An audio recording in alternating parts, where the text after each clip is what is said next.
toxic. I am not overly sensitive. I am not overly aggressive. I'm exactly who I should be.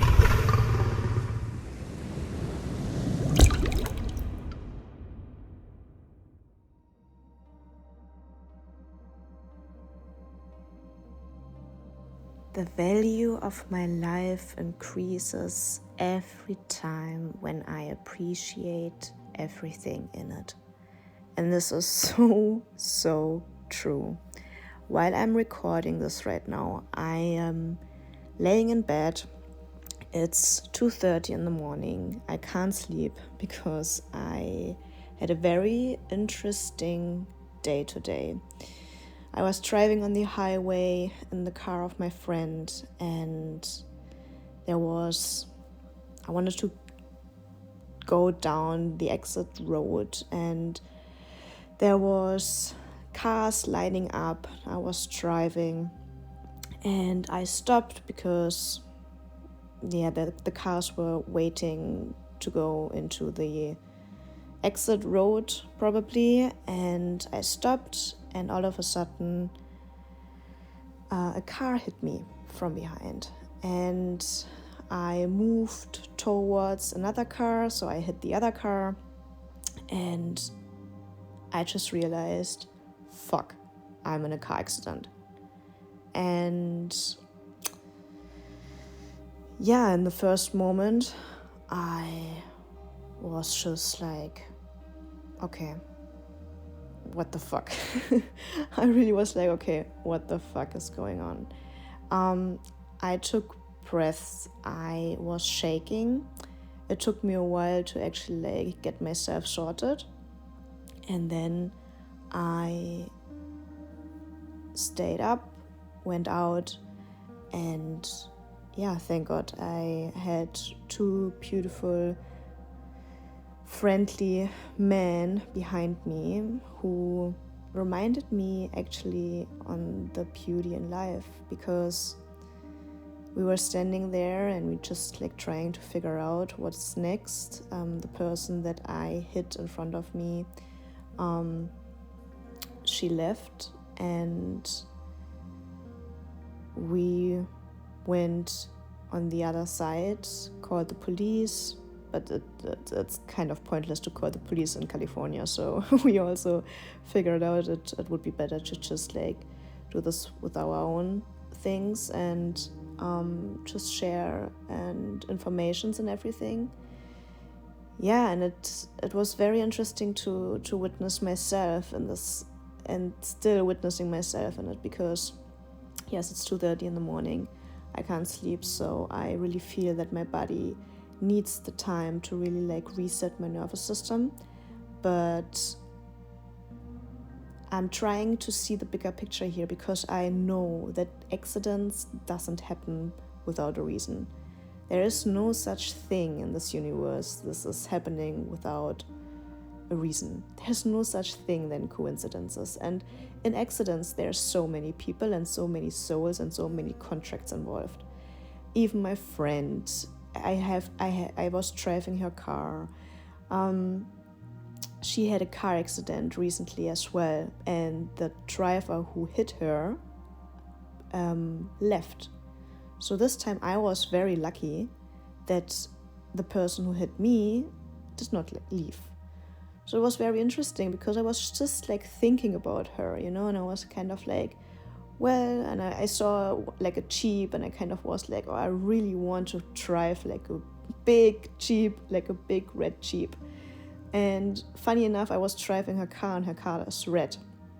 And we were just talking about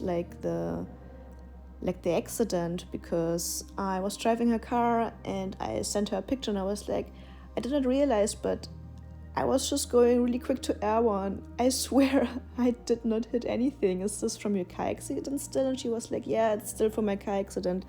I didn't have the time to repair it yet. And I was okay. And she was yeah, and also the insurance is not really covering it, because this person just left. So interestingly wise, I had this car accident and I am fine. Like, I am fine. I don't have any... I'm not injured. And I was shaking, and thank God I know the tools to decompress myself. I was actually like, shaking my body on the highway, and I also was telling the guys to do the same, because it was still a very like humbling experience once again, to really actually like understand the deeper message here, and the beauty that the message can also bring. Because in the first picture, it seems catastrophic. It seems totally worse. Like, her car looks very damaged, and I feel it's a miracle that nothing happened to me. And I'm so grateful for that. And I know that we are so divinely protected when we're trusting and when we surrender in a way of not letting certain things outside of ourselves trigger our nervous system so that we are in fight or flight. There was a time, and I was connecting it, and it's very interesting that it comes up right now, because in 3 days, it's my best friend's death day. So 6 years ago, wow, it's already 6 years ago. 6 years ago, I got the phone call in the morning from my other best friend that Emily passed away.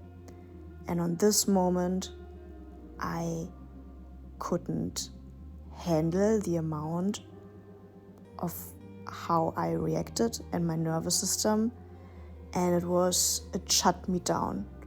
I was very, first of all, I was not in my body, and I'm really sure that you or someone else that you know experience this also on yourself. The feeling when you're out of your body and you just can observe yourself and everything just stops, but also does not stop. Like, you have the feeling life has no meaning, and still you try to actually be present, but you just can't. And when that happened 6 years ago, my nervous system was very overwhelmed, because it was just happening so suddenly, first of all, and it triggered deeply stored emotions within me.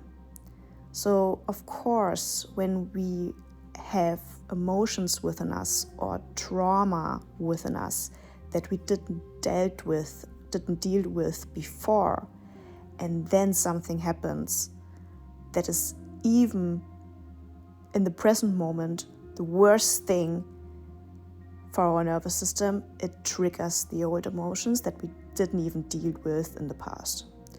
So I did not know that, but in my previous relationship, people label all the different types of attachment styles.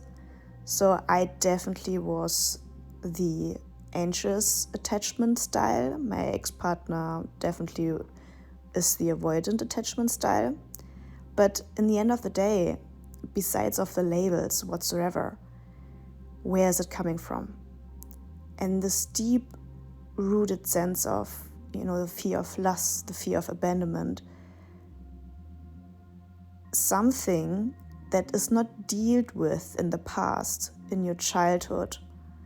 And most of the time, we did not deal with it as soon as we grow old, because then life happens, we're being in high school or whatsoever, and then we encounter our first relationships. Of course, they are traumatic, because of course there are certain people in our life, call it karmic partners or certain relationship dynamics that are mirroring ourselves, our trauma back. So we can actually like see it, heal it, accept it, and integrate it in our being. So our nervous system can adjust, and our nervous system can actually like really like, we are able to soothe ourselves. So many times we are not regulated, we never learned how to soothe ourselves or our nervous system. So what I mean by that is to be with our emotions, to sit with our emotions, to not look outside of ourselves for someone who actually can soothe us, because we are not able to soothe ourselves. That's what I also meant in my previous recording. To be our own mother and to be our father is so important for our growth, for our experience, for all the shapes that comes with it, for feeling it all, to experiencing it all. I said this previously, and today I actually found the beauty within the drama, basically, because I'm really like, I ask myself, why did that happen? And why did my body respond in a way of gratitude and actually like being excited? Because yes, of course, in the first moments, there was actually like, I could have easily get into a state of trauma response, crying, shaking, panicking. But I felt in my body I have a choice. And I felt in my body the strong presence of my own divine masculine energy, who was just able to hold me and was able to actually like be very calm, be very logic, be very present, be the root that my feminine energy really needed. My feminine energy was already being panicking all over, but then also leaning deeper into my own masculine energy and asking for guidance and asking for trust. And my energy, my masculine energy, was able to provide it for her. And in this moment, I realized how lucky I am to have, in a unlucky situation, when we see it on our human perspective, like call it like a negative experience, to see the beauty in it, because there's always two sides of the medal. Do you say medal?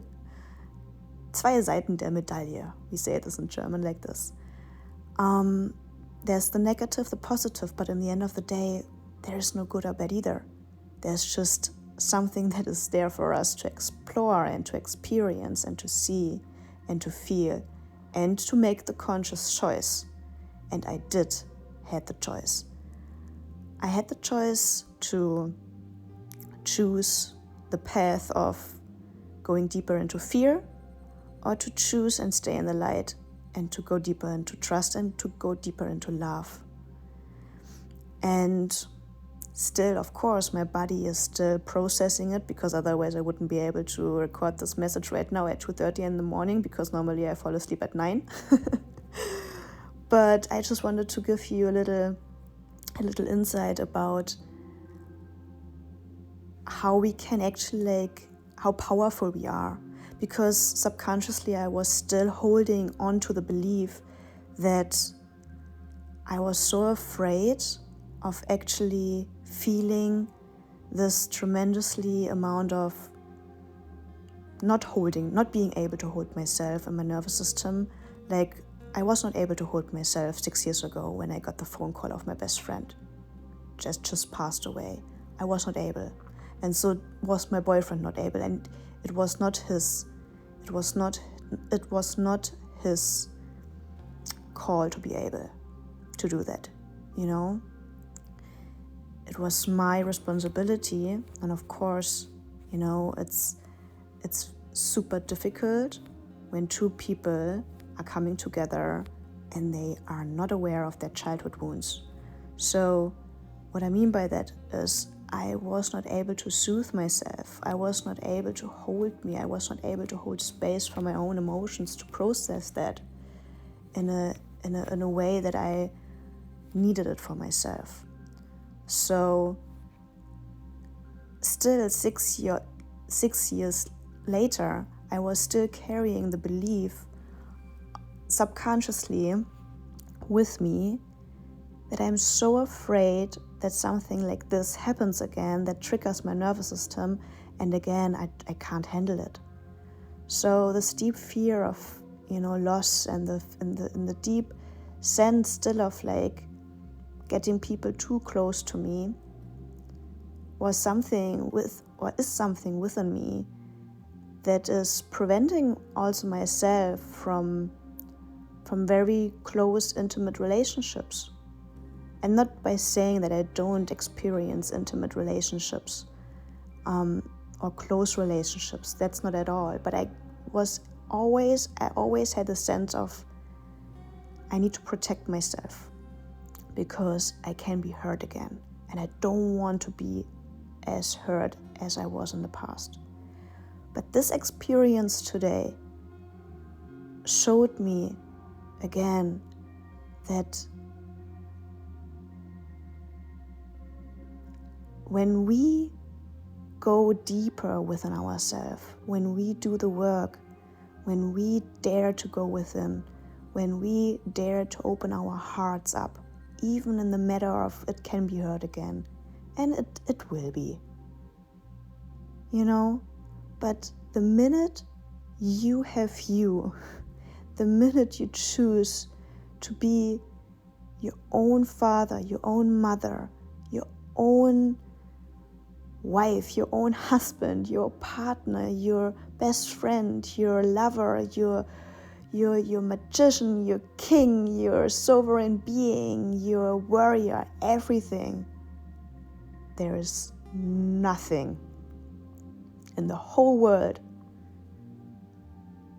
that can harm you, that can hurt you, or that can make you the same or experience the same feeling that you had when your father left you, your mother left you, your ex-wife, your ex-husband, the first love that hurt you so much because she cheated on you, or this first boyfriend who cheated on you, who betrayed you. Nothing in this whole entire world can make you the same because you have you. You won't experience the same feeling anymore. You won't. When you dare to go within, when you dare to show up for yourself and to lean deeper into your self-love, lean deeper into your spiritual practice, you know, and to listen to the wisdom that your heart gives you, to see miracles, to experience the beauty in life, to allow yourself to love, because yes, maybe when you don't show up vulnerable, there is less pain for you, but there is less love as well.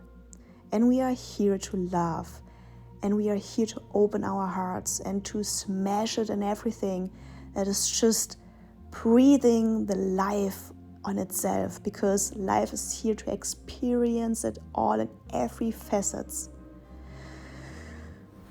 And this is just a message that I want to give you today, wherever you're at on your journey. Try to see the beauty in everything, because there's always a deeper meaning behind it for you. There's always a deeper message. There's always love. And you can choose. Do you choose the path of fear, or do you choose the path of love? I wanted to choose the path of love again. And today was a huge realization for me that it's so freaking fucking worth it. Because you're worth it.